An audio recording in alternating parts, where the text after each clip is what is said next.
प्रिय मित्रों नमस्कार। मैं ओपी शर्मा ज्योतिषाचार्य नई विद्या ज्योतिष परामर्श केंद्र में आपका हार्दिक स्वागत करता हूं। ज्योतिष ज्ञान के इस YouTube चैनल में हम धनयोग से संबंधित लग्न वाइज धनयोग से संबंधित श्रृंखला आरंभ किए हुए हैं। आज हम कुंभ लग्न में बनने वाले धनयोगों की बात करते हैं। इससे पूर्व हम मकर लग्न तक के धन योगों के विषय में बतला चुके हैं। आज कुंभ लग्न में हम धन योग, वसीयत योग, राजयोग, लक्ष्मी योग एवं विपरीत राजयोग कैसे बनते हैं मित्रों, वह बतलाने का प्रयास करते हैं। तो ये कुंभ लग्न में जो धन योग है, तो सबसे पहले हम द्वितीय भाव, ये लग्न है, तो लग्न से प्रथम, द्वितीय, तृतीय, चतुर्थ, पंचम, षष्ठम, सप्तम, अष्टम, नवम, दशम, एकादश एवं द्वादश, ये इस तरह से भाव होते हैं। राशियाँ कोई भी पड़ी हो, और जो ये लग्न है वह जातक का जब जन्म होता है तो उस समय जो पूर्व दिशा में राशि उदित होती है वही व्यक्ति का लगन होता है। तो अब यहाँ पर कुंभ लग्न वाले जिनके जन्म के समय कुंभ लग्न, कुंभ राशि पूर्व दिशा में उदित हुई हो, उन जातकों की, उन व्यक्तियों की कुंडली में जो धनयोग बनते हैं, बनेंगे, उस संबंध में हम आज चर्चा कर रहे हैं। तो सर्वप्रथम इस कुंडली के जो द्वितीय भाव है, जो कि धन भाव बोलते हैं, पंचम भाव, नवम भाव एवं एकादश भाव के जो स्वामी हैं उनको हम नोट कर लेते हैं।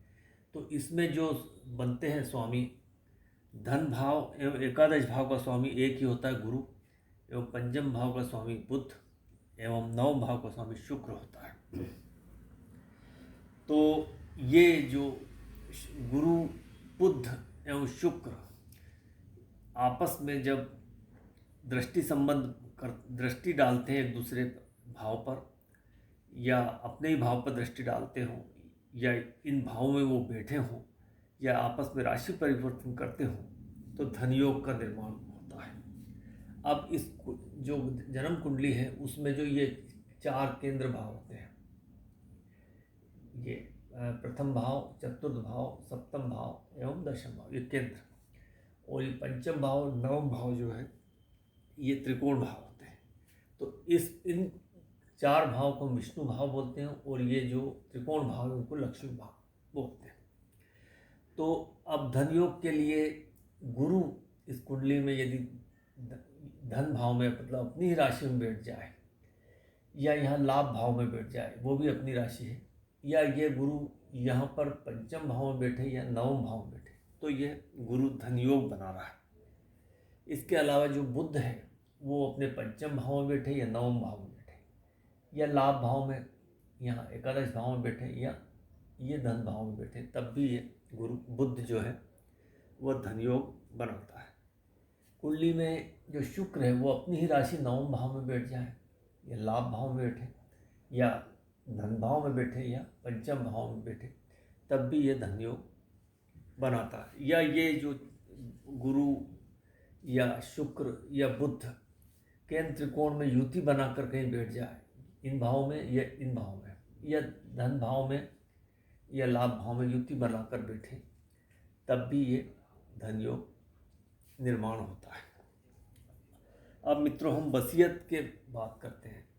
वसीयत में किस प्रकार से व्यक्ति को धन प्राप्त होता है। तो वसीयत के लिए हम अष्टम भाव देखते हैं। ये अष्टम भाव है, ये प्रथम, द्वितीय, तृतीय, चतुर्थ, पंचम, षष्ठम, सप्तम और अष्टम। अब अष्टम में यहाँ पे अष्टम का स्वामी जो है बुध है। अब यदि बुध इस कुंडली में यहीं पर बैठ जाए तो जातक को निश्चित रूप से वसीयत में धन प्राप्त होता है। या ये बुध द्वितीय भाव में बैठकर यहाँ इस भाव को दृष्टि देता है, तब भी यह वसीयत से जातक को धन संपत्ति प्राप्त होती है। अब यहाँ पर हालांकि नीच का हो जाता है ये बुध, लेकिन इसका नीच भंग हो जाता है, तो वसीयत से निश्चित रूप से धन प्राप्ति, संपत्ति प्राप्ति होती है। या ये बुध यहाँ लाभ भाव में बैठे, तब भी वसीयत का लाभ प्राप्त होता है। तो मित्रों इस प्रकार से जातक को ये वसीयत से धन प्राप्त होती है, एवं ससुराल भी अच्छी मिलती, ससुराल पैसे वाली होती, ससुराल धनवान होती है। अब इसके बाद हम राजयोगों की बात करते हैं। तो मित्रों यदि शनि जो कि लग्नेश है वो यहीं पर बैठ जाए लगन में, तो ये शैष योग बनता है। और शैष योग में जातक बहुत धनवान प्रसिद्ध होता है और अपने क्षेत्र का या ग्राम का या नगर पालिका नगर पंचायत का वह मुखिया होता है और जहाँ तक फैक्ट्रियों का मालिक होता है, अपने अधीनस्थ मजदूर या श्रमिक या लोगों को रोजगार देता है और क्षेत्र में प्रसिद्ध होता है, धनवान होता है। इसके अलावा ये जो शुक्र है यहाँ पर बैठ जाए तो मालव्य राजयोग बनता है। मालव्य राजयोग में जब तक को लग्जरियस लाइफ होती है, राजा के समान जीवन जीता है, सभी सुख सुविधाएं उसको प्राप्त होती है।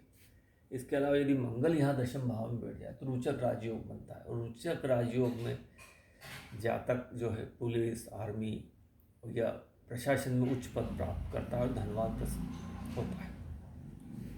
इसके अलावा यदि ये जो यहाँ पर शुक्र है चतुर्थ भाव का स्वामी, वो यहाँ पंचम में बैठ जाए और पंचम का स्वामी बुध यहाँ पर बैठ जाए चतुर्थ भाव में, तो ये केंद्र त्रिकोण राजयोग होता है।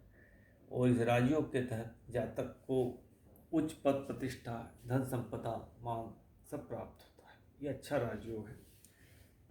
या इसके अलावा जो मंगल है यहाँ दशम का स्वामी, वो यहाँ नवम में बैठ जाए और नवम का स्वामी शुक्र ही है दशम में बैठ जाए, तो ये धर्मा कर्माधिपति राजयोग है, जो कि पाराशर होरा शास्त्र के तहत बहुत बड़ा राजयोग है। और इसके तहत जातक राजनीति में उच्च पद प्रतिष्ठा प्राप्त करता है या प्रशासन में मंत्री, एमएलए, एमपी भी बनता है।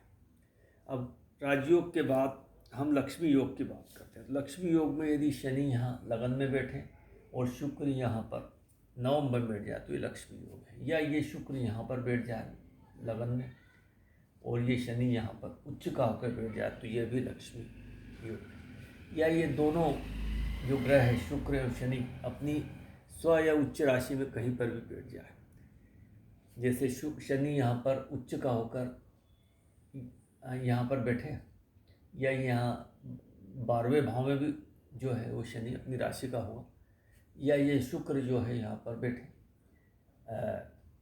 चतुर्थ भाव में, या शुक्र यहाँ पर बैठे, तब भी ये लक्ष्मी योग बनता है। अब हम लक्ष्मी योग के बाद विपरीत राजयोग की बात करते हैं। तो विपरीत राजयोग मित्रों जो 6, 8, 12 के स्वामी होता है, ये छठा भाव है, ये 8वां और ये 12, इनके स्वामी यदि इन्हीं में बैठ जाए तो विपरीत राजयोग होता है। जैसे चंद्रमा यहाँ पे षष्ठम भाव में बैठे या अष्टम में या द्वादश में, तो ये विपरीत राजयोग है। या ये बुध यहाँ अपने अष्टम में बैठे या द्वादश में, ये षष्टम में, तो विपरीत राजयोग है। या ये शनि यहाँ द्वादश में बैठे, ये षष्टम या अष्टम में, तो विपरीत राजयोग है। तो विपरीत राजयोग में मित्रों जातक धनवान होता है, लेकिन ये रोगों से संबंधित भाव होते हैं। षष्टम भाव रोग, ऋण, शत्रु का भाव है। अष्टम या असाध्य बीमारी का भाव है, रुकावटों का भाव है, अचानक से हानि लाभ का भाव है। और ये द्वादश भाव व्यय भाव है, अस्पताल का भाव है।